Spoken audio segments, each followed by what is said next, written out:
მთავარი გზავნილი წასულების მოდით ასე დავარქვათ ხელისუფლებიდან და მმართველი კოალიციიდან რომ ქვეყანამ შეიცვალა პროდასავლური კურსი. თქვენთვის სიმართლე შეესაბამება? არა, არანაირად არ შეესაბამება სიმართლეს. მე მინდა გითხრათ, რომ ეს იყო ძალიან ესეთი პოლიტიკური ტრიუკი, რომ გადაფარული იყო ელემენტარულად თუნდაც დაუსაბუთებელი, მაგრამ ჯერჯერობით არსებული ბრალდებები, არც გაქარწყლებული ყოველ შემთხვევაში. კორუფციასთან დაკავშირებით და დღეს თქვენ ყველანი ხედავთ, რომ აღარავინ აღარ ლაპარაკობს, რით დაიწყო და რის გამო დაიწყო ეს პრობლემა. არავინ არ ლაპარაკობს კორუფციაზე, ყველა ლაპარაკობს იმაზე, რომ თურმე ერთ ადამიანზე და ერთ პოლიტიკურ გუნდზე ყოფილა დამოკიდებული საქართველოს ორიენტაცია და საქართველოს კურსი. თუ ეს ასია, ეს ნიშნავს იმას, რომ იგივე ალასანიას და მისი გუნდის მოღვაწეობა ამ 2 წლის განმავლობაში ყოფილა აბსოლუტურად, ასე ვთქვათ, უმაქნისი. თუ რამდენიმე მინისტრმა და 10 კაცმა უმრავლესობის კოალიციასთან ერთად ვერ მოახერხა ის, რომ რაღაცნაირად ინსტიტუციონალურად გამყარებულიყო ის კურსი, რომელსაც ისინი, ასე ვთქვათ, ესე პირდებოდნენ საქართველოს მოსახლეობას, ნიშნავს, რომ მათი მუშაობა იყო აბსოლუტურად არაეფექტური და ის სხვათა შორის დამსახურება, რომელიც ალასანიამ გამოაცხადა თავის მთავარ დამსახურებად, რომ თითქოს და თავდაცვის სამინისტრო აღარ არის პოლიტიზირებული, დღეს გამოჩნდა, რომ სრულიად უსაფუძვლო განცხადება არის, იმიტომ რომ ჩვენ ნახეთ დღეს თავდაცვის სამინისტრო, იმედია ჯარი არ არის პოლიტიზირებული, მაგრამ ნახეთ რომ თავდაცვის სამინისტრო არის აბსოლუტურად პოლიტიზირებული, აბსოლუტურად პოლიტიკური ორგანო, რომელმაც დღეს მიიღო პოლიტიკურ შოუში მონაწილეობა. რა თქმა უნდა, თქვენ მე ვერ დამისახელებთ ვერც ერთ ნორმალურ სახელმწიფოს, სადაც მინისტრი გადაყენებული პრემიერ-მინისტრის მხრიდან ესეთ შოუს დგამდეს და ამ შოუში მონაწილეობდეს ისეთი უწყება, როგორიც არის თავდაცვის სამინისტრო.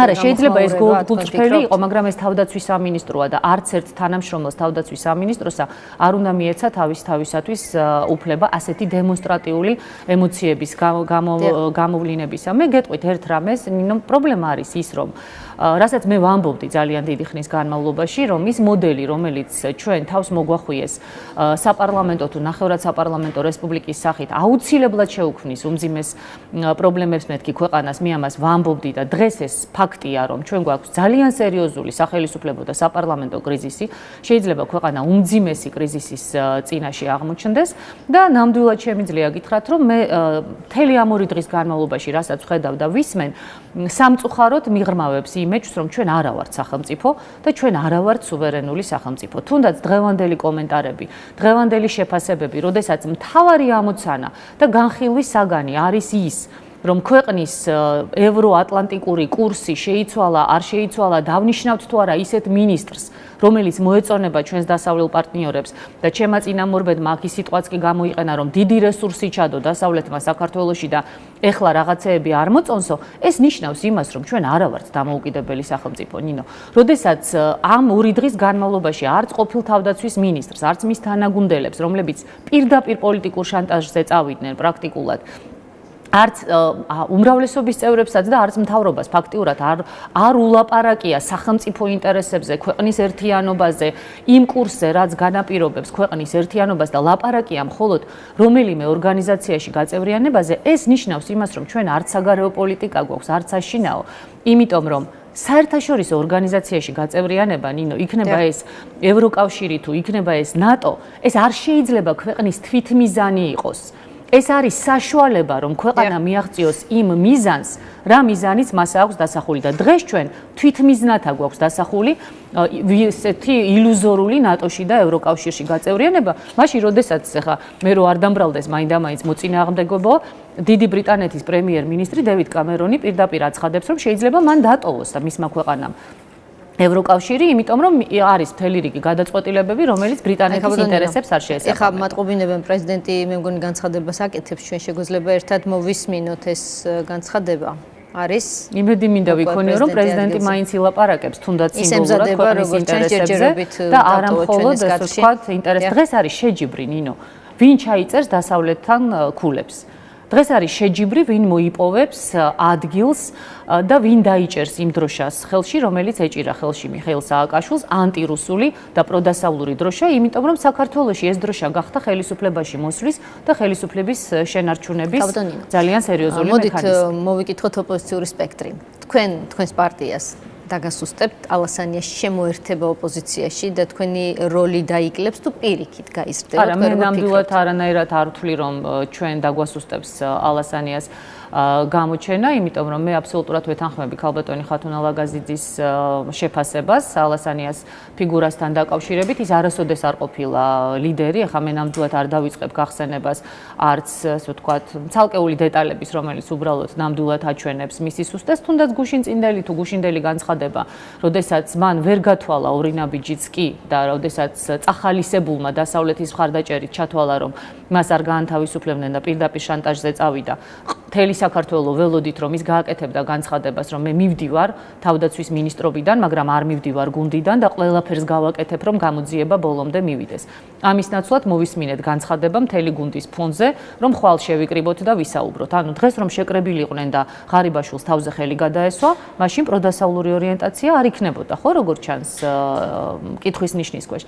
უბრალოდ ამ აზრზენია, ეხლა მე ნამდვილად შეიძლება ძალიან ბევრი პრეტენზია მქონდეს, შეიძლება კი არა მაქვს კოალიციის მიმართ და ბიძინა ივანიშვილის მიმართაც, იმიტომ რომ ბიძინა ივანიშვილის ბრალია დღეს რომ ნაციონალური მოძრაობა ამდენს ბედავს, ბიძინა ივანიშვილის ბრალია ის რომ პოლიტიკურად მიწასთან გასწორებული და პოლიტიკურად გარდაცვლილი იგივე ნაციონალისა ირაკლი ალასანია და მისი პარტია და რესპუბლიკელები ვთქვათ და სხვაებიც იმ 6-იანის დასამარების შემდეგ გააცოცხლა და პოლიტიკურ არენაზე შემოიყვანა, მაგრამ აბსოლუტურად აღმაშფოთებელი იყო ნამდვილად ის განცხადებები, რომელიც კეთდება დღეს კოალიციის ყოფილი წევრების და წარმომადგენლებისგან. ეხლა გაიგეს, რომ ბიძინა ივანიშვილი კულუარებიდან მართავს, იგივე პრეზიდენტი როცა განცხადებას აკეთებს, რომ კულუარებიდან ქვეყანა არ უნდა იმართებოდეს, ის ნორმალური იყო, როცა ბიძინა ივანიშვილი საბავშვო ბაღის მოსწავლესავით დაატარებდა ხელჩაკიდებული და საქართველოს მოსახლეობას აშანტაჟებდა, რომ თუ მარგველაშვილს არ აირჩევთ, არ დაგეხმარებითო, ეს ნორმალური იყო? როდესაც ბიძინა ივანიშვილის ზურგს ამოფარებული კოალიციის პარტიები, რომელთა დიდი ნაწილი 3%-იან ბარიერსაც ვერ გადალახავდა. მაშინ ის ლიდერი იყო, ამაზე გიპასუხებენ ალბათ დღეს ხელისუფლებაში მყოფნი და მას ჰქონდა უფლებას და სურვილიც და მოვალეობაც, რომ პრეზიდენტობის კანდიდატი წარედგინა. მაინც უნდა შეარჩიონ, როდესაც საუბრობენ, ელემენტარული ეთიკა მოითხოვს ამას. თორე ხა მე ბიძინა ივანიშვილის დაცვას ნამდვილად არ ვაპირებ, იმიტომ რომ ნამდვილად მაქვს ის პრეტენზიები, რომ დღევანდელი პოლიტიკური კრიზისი ნამდვილად არის მისი დამსახურება. მადლობა, ქალბატონ ნინო, აგერ პრეზიდენტი იწყებს თავის გამოსვლას. კი ბატონო, მოვუსმინოთ, საინტერესოა. მივესალმები საზოგადოებას, მინდა გავაკეთო განცხადება ქვეყანაში შექმნილ ვითარებასთან დაკავშირებით და მინდა დავიწყო იმით, რომ ჩვენ ქართველი პოლიტიკოსები ვართ ბედნიერი, რომ ემსახურებით ისეთ ერს, რომელსაც გააჩნია ძალიან მტკიცე არჩევანი თავის ღირებულებებში. ეს არჩევანი არის ის ევროპული არჩევანი, რომელიც არა ჩვენ ან რომელიმე პოლიტიკურმა ძალამ გააკეთა, არამედ გააკეთეს ჩვენმა წინაპრებმა. ამ არჩევანის სამსახური არის დიდი პატივი. შესაბამისად, საქართველოს ევროპული კურსის ცვლილება არის რეალურად შეუძლებელი. მაგრამ ამასთან ერთად სრულიად შესაძლებელია დაისვას კითხვა, რამდენად ეფექტიანად ვემსახურებით თითოეული პოლიტიკოსი ჩვენი ერის ნებას. და ამ პასუხს უნდა გაეცეს ადეკვატური პასუხები. ამ კითხვას უნდა გაეცეს ადეკვატური პასუხები. გამომდინარე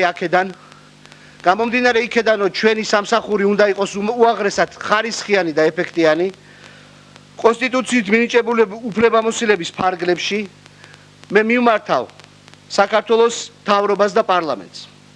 საქართველოს მთავრობის უახლეს სხდომაზე განხილულ იქნა საკითხი ევროკავშირთან ასოცირების ხელშეკრულებისა და ნატოსთან არსებითი პაკეტის ეფექტიანი იმპლემენტაციის პროცესის მიმდინარეობის შესახებ. ხსენებული საკითხის განხილვას დავესწრები მე და საქართველოს ეროვნული უშიშროების საბჭოს მდივანი. აგრეთვე ვთხოვ საქართველოს პარლამენტს, რომ უახლოესი პარლამენტის სხდომის დღის წესრიგში გაითვალისწინოს პრეზიდენტის საგანგებო მიმართვა პარლამენტისა და ქართული საზოგადოებისადმი. დიდი მადლობა ყურადღებისათვის. ასეთი გახდათ გიორგი მარგველაშვილის განცხადება, მან მიმართა მთავრობას და პარლამენტს, მთავრობას თხოვა დღის წესრიგში უახლოს მთავრობის ხილვაზე დასვას ევროკავშირთან ასოცირების ხელშეკრულების და ასევე ნატოსთან არსებითი პაკეტის მიმდინარეობის საკითხი. პარლამენტს კითხვა რომ გაითვალისწინოს ასევე უახლოს დღის წესრიგში მისი მიმართვა. ქაბატონ ნინო, ცოტა დრო დაგვრჩა, შეგიძლიათ კომენტარი გააკეთოთ და პოზიცია პრეზიდენტის მას აქვს განსაკუთრებული როლი, ახლა ჩვენ გვეუბნებოდნენ ჩვენი წინასწუმრებიც, რომ მისი როლი იქნება მნიშვნელოვანი, როგორ მოიქცევა. დაუკაცრავად ამ პრესკონფერენციის მერე თქვენ ფიქრობთ, რომ პრეზიდენტს შეუძლია რამე, ასე ვთქვათ, განსაკუთრებული როლი ითამაშოს? მე არ მეგონა რომ ალასანიას გუშინდელი პრესკონფერენციის შემდეგ ვინმეს პრესკონფერენცია გამიკვირდებოდა, მაგრამ ნუ ეხა ეს უბრალოდ არასერიოზულია.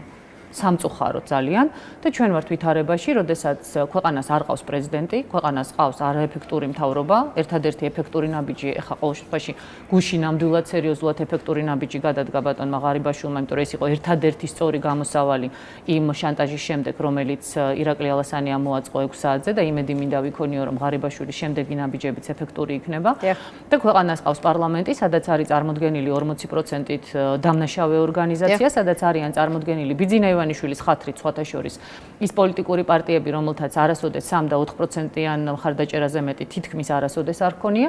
ანუ ქვეყანაში რეალურად არის ლეგიტიმაციის ძალიან სერიოზული პრობლემა და ნინო მე ერთი რამ შემიძლია თქვა, რაც ძალიან მაშფოთებს და მაწუხებს, ეს არის ის განცხადებები, რომელიც გუშინდელის შემდეგ ძალიან აიტაცა ნაციონალურმა მოძრაობამ. საქართველოში რეალურია საფრთხე, რომ აი სწორედ ამ პროდასალური დროშით და პროდასალური ლოზუნგით მაიდანის გამეორების სურვილი გაუჩნდეთ ვიღაცებს, იმიტომ რომ ნაციონალურ მოძრაობას ხელისუფლებაში მოbrunების შანსი აქვს მხოლოდ და მხოლოდ დესტაბილიზაციის გზით. სხვა გზით ნაციონალური მოძრაობა ხელისუფლებაში ვერ მოbrunდება და მე მინდა გავაფრთხილო ქართული საზოგადოება. მე არ ამგონია რომ ძალიან დიდ ნაწილს მოსახლეობის ახსნა ჭირდებოდეს, რისთვის ჭირდება ნაციონალურ მოძრაობას 15 ნოემბერს ეს ვითომ და ანექსიის საწინააღმდეგო განცხადება, ოღონდ ეს ის ორგანიზაცია, რომელმაც რუსული ჯარები შემოიყვანა საქართველოში და მერე სხვებს აბრალებდა რუსეთთან თანამშრომლობას. ბიძინა ივანიშვილთან ის პრეტენზიაც მაქვს, რომ 2008 წლის აგვისტო რომ გამოძიებული იყოს, დღეს ამას ნაციონალური მოძრაობა ვერ შეძლებს. ნინო, ქვეყანა არის ძალიან მძიმე კოლაფსის საფრთხის წინაშე. დავასრულებ ეხლავე, იმიტომ რომ ეხა პრეზიდენტს იმდენი უნდა ელაპარაკა, რომ დამითმეთ 5 წუთი გარწმუნებ უფრო საინტერესო იქნება მოსახლეობისთვის, ვიდრე ის დაუმთავრებელი ფრაზები, რომელიც პრეზიდენტისგან მოვისმინეთ. ქვეყანას ემუქრება ძალიან სერიოზული საფრთხე დესტაბილიზაციის სახით. ეს არის უმძიმესი გამოწვევა და ღმერთმა არქმას ჩვენთან რომ გამეორდეს რაიმე მაიდნის მაგვარი, რაზეც ნაციონალური მოძრაობა წამსვლელია, ჩვენ ქვეყანა უბრალოდ აღარ გვექნება, ისევე როგორც დღეს არ არსებობს უკრაინა, რაც არ უნდა ხელი აწეროს ევროკავშირთან ინტეგრაციის შეკითხვებს.